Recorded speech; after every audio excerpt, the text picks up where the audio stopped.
ವೀರಪ್ಪ ಕುರಿ. ನಾನು 8ನೇ ತರಗತಿಯಲ್ಲಿ ಓದುತ್ತಿದ್ದೇನೆ. ನಾನು ಮಾನವನ ಹಾರ್ಮೋನ್ಗಳ ಕಾರ್ಯ ವಿವರಿಸುತ್ತೇನೆ. ಮಾನವನ ಮೆದುಳಿನಲ್ಲಿ ಪಿಟ್ಯುಟರಿ ಗ್ರಂಥಿ ಇರುತ್ತದೆ. ಇದು ಬೆಳವಣಿಗೆ ಹಾರ್ಮೋನ್ ಎನ್ನುತ್ತಾರೆ. ಇದನ್ನು ಗ್ರಂಥಿಗಳ ರಾಜ ಎಂದಲೂ ಕರೆಯುತ್ತಾರೆ. ಮಾನವನ ಧ್ವನಿಪೆಟ್ಟಿಗೆ ಮೇಲೆ ಇರುವುದು ಥೈರಾಯ್ಡ್ ಗ್ರಂಥಿ. ಇದನ್ನು ಥೈರಾಕ್ಸಿನ್ ಹಾರ್ಮೋನ್ ಬಿಡುಗಡೆ ಮಾಡುತ್ತದೆ.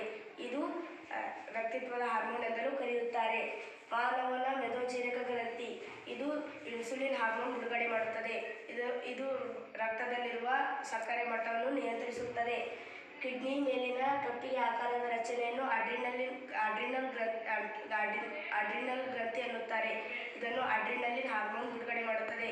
ಇದನ್ನು ತುರ್ತು ಪರಿಸ್ಥಿತಿ ಹಾರ್ಮೋನ್ ಎಂದಲೂ ಕರೆಯುತ್ತಾರೆ. ಸ್ತ್ರೀಯರ ಅಂಡಾಶಯ ಇಲ್ಲಿ ಎಸ್ಟ್ರೋಜನ್ ಮತ್ತು ಪ್ರೊಜೆಸ್ಟರಾನ್ ಹಾರ್ಮೋನ್ಗಳು ಬಿಡುಗಡೆಯಾಗುತ್ತದೆ. ಇದು ಹೆಣ್ಣು ಮಕ್ಕಳ ಲಕ್ಷಣಕ್ಕೆ ಕಾರಣವಾಗಿರುತ್ತದೆ. ಮತ್ತು ವೃಷಣಗಳಲ್ಲಿ ಟೆಸ್ಟೋಸ್ಟೆರಾನ್ ಬಿಡುಗಡೆಯಾಗುತ್ತದೆ. ಇದು ಗಂಡು ಮಕ್ಕಳ ಲಕ್ಷಣಕ್ಕೆ ಕಾರಣವಾಗಿರುತ್ತದೆ.